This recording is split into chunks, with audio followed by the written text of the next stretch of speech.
कर्म म्हणजे नक्की काय आणि नशीब कशाला म्हणायचं? जर कर्म बलवान आहे तर नशीब नशीब म्हणून लोक का ओरडतात? आणि जर नशीबच सर्व काही आहे तर कर्म करण्याचा काय उपयोग? आणि या सर्वांमध्ये ज्योतिषशास्त्राची काय भूमिका आहे? ज्योतिष आणि या सर्वांमध्ये काय होणार आहे? जाणून घेणार आहोत आपण या आजच्या व्हिडिओमध्ये.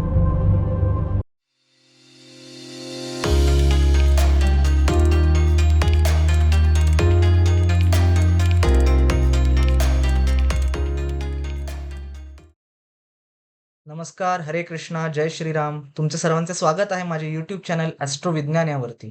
तर कर्म, दैव आणि ज्योतिष या विषयावर आपण आज बोलणार आहोत. हे सर्व समजण्याच्या आधी आपल्याला एक मूलभूत गोष्ट समजणे गरजेचे आहे. ते म्हणजे की आपण नक्की कोण आहोत? आपली ओळख काय आहे? तर श्रीमद भगवद्गीतेमध्ये 2ऱ्या अध्यायात सांगितल्याप्रमाणे आपण हे शरीर नसून आपण आत्मा आहोत. हा आत्मा वेगवेगळे शरीर धारण करत असतो. वेगवेगळ्या शरीरांमध्ये तो वेगवेगळे कर्म करत असतो किंवा वेगवेगळे कर्म भोगत असतो. तर इथेच घेऊन येते आपल्याला पहिली गोष्ट आपली ती म्हणजे कर्म. तर कर्म म्हणजे नक्की काय?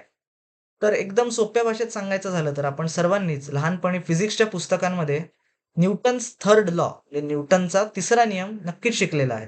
तर न्यूटनचा तिसरा नियम काय सांगतो, की प्रत्येक क्रिया, जी काही क्रिया आपण करतो त्याला एक प्रतिक्रिया असते. तर हाच सिद्धांत घेऊन कर्माचा सिद्धांत मांडला गेला आहे. तर कर्माचा सिद्धांत सांगतो, की आपण आयुष्यात कुठलीही क्रिया केलेली असेल, तर त्याला एक प्रतिक्रिया असते. त्याच्या उलट आपल्याला काहीतरी एक रिएक्शन मिळणार असते. तर हाच एकदम सिंपल, एकदम साधा सोप्पा अर्थ आहे कर्माचा. पण कर्म वाटतं तितकं सोपं नाही. भगवद्गीतेत सुद्धा सांगितलं गेलेलं आहे श्रीकृष्णाद्वारे, की कर्माला समजणं इतकं सोपं नाहीये. कारण कर्माची गती खूप गहन आहे. कर्माला समजणं इतकं सोपं नाहीये. कारण कर्म हे प्रत्येकाला करायचेच असतात आणि हे करता करताच त्याला पुरुषार्थ घडवायचा असतो. आणि कर्माची जी फळं आहेत, ती कशाप्रकारे मिळणार आहेत, हे कोणालाच सांगता येत नाही. कधी-कधी कर्माची फळं लगेच येतात किंवा कधी-कधी कर्माची फळं खूप कालावधीनंतर येतात. उदाहरणार्थ, समजा आपण रस्त्यावरून चाललो आहोत आणि कोणीतरी तुम्हाला थप्पड मारली, तर तुम्ही काय शांत बसणार नाही. तुम्ही सुद्धा त्याच्यावर धावून जाणार किंवा तुम्ही सुद्धा उलट त्याला थप्पड मारणार. तर ही झाली लगेच मिळणारी फळं, लगेच मिळणारी कर्माची फळं. काही फळं अशी असतात, की काही कालावधीनंतर येतो. उदाहरणार्थ, की समजा एखाद्याने अभ्यास केला, त्याला परीक्षा द्यायची होती, तर त्याने ती परीक्षा दिली आणि परीक्षा दिल्यानंतर त्याचे फळ किंवा त्याचा रिझल्ट किंवा त्याचा निष्कर्ष जो काही लागणार आहे, निर्णय येणार आहे त्याच्या परीक्षेचा, तो कदाचित काही 2 महिन्यानंतर लागणार आहे. किंवा एखाद्याने आयुष्यात खूप सिगारेट ओढली असेल, तर कदाचित त्याला काही वर्षानंतर, एक 10 वर्षानंतर, 20 वर्षानंतर कॅन्सर होऊ शकतो. तर अशी फळं कर्माची ही काही कालावधीनंतर येऊ शकतात. आणि काही फळं अशी असतात, जी कदाचित आपल्याला ह्या आयुष्यात न मिळता पुढच्या आयुष्यात मिळणार असतात. तर अशा प्रकारे कर्माचा सिद्धांत ओळखणं खरंच खूप कठीण आहे. पण आपल्या ऋषीमुनींनी आणि श्रीमद भगवद्गीतेत सुद्धा भगवान श्रीकृष्णांनी आपल्यासाठी काही गोष्टी सोप्या करून दिलेल्या आहेत. तर जेव्हा आपण कर्माचे काही प्रकार समजतो, तेव्हा आपल्याला या कर्माला समजणं थोडंसं सोपं जातं. तर कर्माचे 2-3 प्रकार आहेत अ, वरवरती आणि त्याच्यातूनच दैव किंवा नशीब नावाची गोष्ट जन्माला येणार असते. तर समजून घेऊयात की कर्माचे प्रकार काय-काय असतात. तर बेसिक कर्माचे 3 प्रकार असतात. ते म्हणजे संचित कर्म, प्रारब्ध कर्म आणि आगामी कर्म. तर संचित कर्म म्हणजे काय? तर संचित कर्म म्हणजे आपण आत्तापर्यंत वेगवेगळ्या आयुष्यांमध्ये जे काही साठवलेले कर्म आहे, ज्या कर्मांचा आपण संचय केलेला आहे, त्याला म्हणायचं संचित कर्म. आणि हे कर्म आपल्याला भोगायचे आहेत. अजून आपण ते पूर्णपणे भोगलेले नाहीयेत, पण अजूनही आपल्याला ते भोगायचे आहेत. तर उदाहरण घेऊयात, की समजा सर्वांनी आपल्या आईला पोळी बनवताना पाहिलंच असेल. तर पोळी बनवताना सर्वप्रथम आई काय करते, तर कणिक घेते आणि कणिक मळते आणि त्यानी एक मोठा गोळा तयार होतो आणि या गोळ्यातूनच ती पोळ्या बनवते. तर या उदाहरणातूनच आपण उरलेले कर्मांचे प्रकार समजून घेणार आहोत. तर दुसरा कर्माचा प्रकार किंवा श्रेणी म्हणजे प्रारब्ध कर्म. प्रारब्ध कर्म म्हणजे आपण ह्या आयुष्यात जी काही कर्म भोगत आहोत, जे काही आपल्याला आयुष्यात हे मिळत आहे, आपण चांगलं, बरं, वाईट जे काही आपल्या आयुष्यात घडतं आहे, ते म्हणजे प्रारब्ध कर्म. तर ह्या कणिकच्या उदाहरणातनं आपण समजून घेऊयात, की आईने आपल्या त्या पूर्ण गोळ्यातनं एक कणिक काढून घेतला आणि त्याने एक पोळी बनवली. तर हा जो एक गोळा काढून घेतला, तो गोळा म्हणजे आपल्याला ह्या आयुष्यात मिळालेले सुख आणि दुःख आणि ह्याच प्रकारे आपलं घडलेलं हे आयुष्य असतं. आणि तिसरे कर्म म्हणजे आगामी कर्म. ते असे कर्म आहेत जे आपल्याला अजून भोगायचे आहेत किंवा जे आपण भोगणार आहोत अजून आणि ह्याच आयुष्यामध्ये आपण काही नवीन कर्म तयार करणार आहोत आणि ते परत आपल्या संचितामध्ये जाऊन भेटणार आहे. तर हे झाले आगामी कर्म. तर ह्या सर्वातूनच जन्म घेतो तो म्हणजे दैव किंवा ज्याला आपण नशीब म्हणजे अनेक लोकं त्याला नशीब म्हणून रडत असतात. तर हे नशीब म्हणजे ॲक्चुअली आपले प्रारब्ध कर्म आहे. तर ह्या आयुष्यामध्ये मला काही सुख आणि काही दुःख अनुभवायची आहेत. तर ह्या सर्वालाच आपण नशीब असे नाव दिलेले आहे. आणि ह्यातूनच अनेक लोकांनी 2 प्रकारचे युक्तिवाद काढलेले आहेत आणि हे एकदम टोकाचे युक्तिवाद आहेत. एक म्हणजे कर्मवाद. म्हणजे काही लोकांचं असं म्हणणं असतं, की सर्व काही कर्मच आहे. म्हणजे मी जर कर्म करत राहिलो, तर मला नक्की माझं फळ मिळणार आहे. कधी ना कधी ते फळ नक्की मिळणार आहे. म्हणजे काहीही असो तरी ते फळ मिळणारच आहे. तर हे लोकं दैवावरती कधीच विश्वास ठेवत नाही. ह्यांचा संपूर्णपणे विश्वास हा त्यांच्या कर्मावरती असतो. आणि एक दुसरी टोकाची भूमिका घेणारे लोकं आहेत, ते म्हणजे दैववाद. ते म्हणतात, की तसं पण मला हे आयुष्य माझ्या प्रारब्धात मिळालेलंच आहे आणि दैवाने सर्व घडवूनच आणलेलं आहे. तर कर्म करून उपयोग तरी काय? तर कर्म करण्याची काहीच गरज नाही.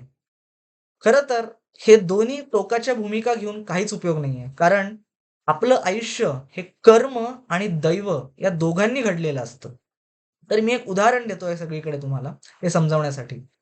तर समजा एखाद्याला शेती करायची आहे. तर शेती करताना त्या शेतकऱ्याला काय-काय करायला लागतं? तर पहिले तर ती पीक जमीन त्याला अ, तयार करावी लागते. मग त्याच्यानंतर त्याच्यामध्ये बीज घालायला लागतं आणि मग त्यानंतर जेव्हा रोपं यायला लागतात तेव्हा अनेक प्रकारची काळजी घ्यायची असते. खत घालायचं असतं, पाणी द्यायचं असतं. अशा अनेक प्रकारच्या गोष्टी त्याला करायच्या असतात. तर हे आपण म्हणूयात, की एखाद्याला व्यक्तीला आपल्या आयुष्यात करावी लागणारी कर्म आहेत. पण नुसतंच बी टाकून किंवा शेतजमीन तयार करून काहीच उपयोग नसतो. त्याला साथ लागते ती म्हणजे पावसाची. जर पाऊसच पडला नाही, जर ऊनच नसेल किंवा जर वातावरण चांगलं नसेल, तर ते पीक कधीच घेणार नाहीये. तर किंवा ते पीक खूप खराब येणार आहे.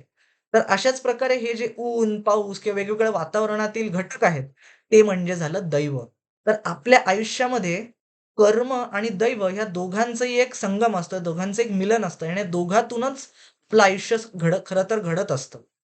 आणि हे समजून घेणं खूप गरजेचं आहे. कारण आपला हा जो पूर्ण चॅनल आहे तो ज्योतिषावर आधारित आहे. आपण ज्योतिषाचे अनेक वेगवेगळे सिद्धांत, पैलू ह्यातनं समजून घेणार आहोत. पण ज्योतिष शिकताना किंवा ज्योतिषाबद्दल थोड्या पण काही गोष्टी करताना आपल्याला कर्म आणि दैव ह्या दोन्ही गोष्टींना समजणं खूप गरजेचं आहे. तर मी आता ह्या सिद्धांताला आणखी एका उदाहरणातून समजावणार आहे.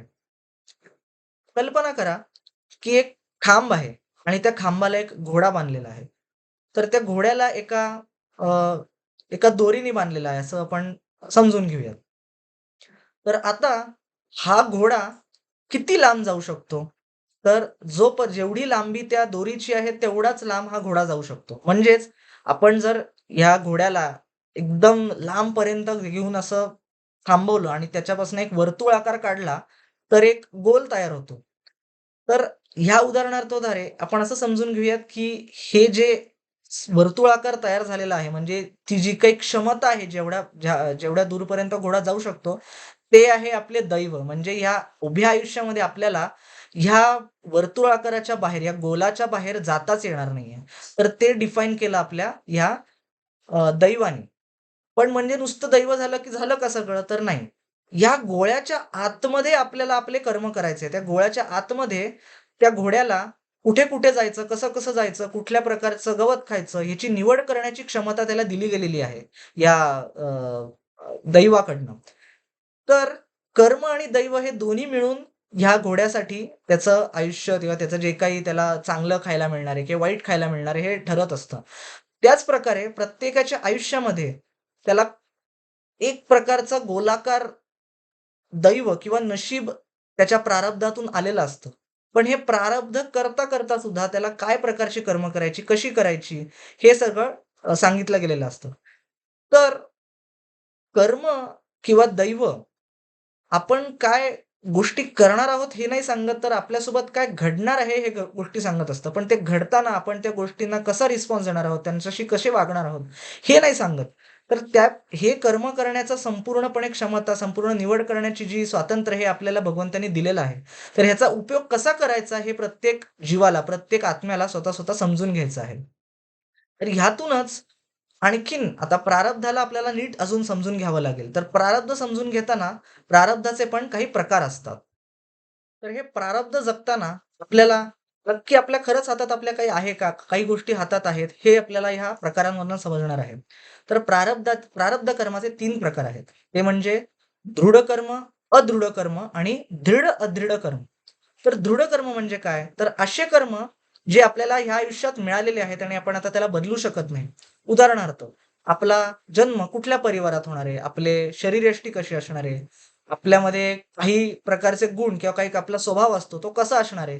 हे सर्व प्रारब्धामध्ये आपल्या लिहिलेले आहे आणि ते झाले दृढ कर्म. हे आपण शक्यतो कधीच बदलू शकत नाही, की आपल्याला कुठले माता-पिता मिळणार आहेत, कुठल्या परिवारात जन्म होणार आहे, हे आपल्याला कधीच बदलता येत नाही. तर ते झाले दृढ कर्म. तर ह्यांच्यावर आपला खरं तर काहीच कंट्रोल नाही. तर मग कशावर कंट्रोल आहे आपला? तर तेव्हाच येतात अदृढ कर्म. म्हणजे हे असे कर्म आहेत, की तेव्हा आपल्याला आपली निवड करण्याची सोय आहे, निवड करण्याचे स्वातंत्र्य आहे. उदाहरणार्थ, की मी कुठली गाडी घेईन, कुठला मोबाईल घेईन, मी लग्न कसं करेन, कुणाशी करेन, कुठल्या हॉलमध्ये करेन किंवा मी कुठे जॉब करेन, किती पैसे कमवेन. हे सर्व काही माझ्या हातात आहेत. म्हणजे ह्या गोष्टी चेंज करता येतात, बदलता येतात. त्यामुळे त्याला अदृढ कर्म असं म्हणता येतं. तर आपल्या आयुष्यामध्ये सर्वच गोष्टी काही फिक्स नसतात किंवा सर्वच गोष्टी काही अ, अशा एका लाईनप्रमाणे ठरलेल्या नसतात. तर ह्या सर्वांमध्ये आपल्याला दिलेलं गेलेलं एक स्वातंत्र्य असतं. त्या स्वातंत्र्याचा उपयोग आपल्याला करता येतो. आणि तिसरं टाइपचं प्रारब्ध कर्म म्हणजे दृढ-अदृढ कर्म. म्हणजे हे अशा प्रकारचे कर्म आहेत, की जिथे आपल्याला थोडं सांगणं अवघड आहे, की हे खरंच दैव आहे, की खरंच हे माझ्या अ, हातात आहे. हे सांगणं थोडं अवघड असतं. पण अशा प्रकारच्या कर्मांना थोडी शांती, पूजा, मंत्र, उपासना यांनी करून हे थोडेसे प्रमाणात आपल्याला बदलता येतात. तर हे झाले प्रारब्ध कर्म.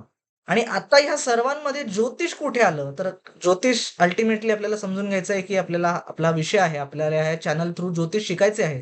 ज्योतिषाला समजून घ्यायचे आहे. तर ज्योतिष आपल्याला कुठे मदत करणार आहे, हे समजणं आपल्याला खूप गरजेचं आहे. तर आत्ताच मी अदृढ कर्माचा उल्लेख केला, की जे आपल्याला आपल्या हातात आहेत, या गोष्टींचं स्वातंत्र्य आहे.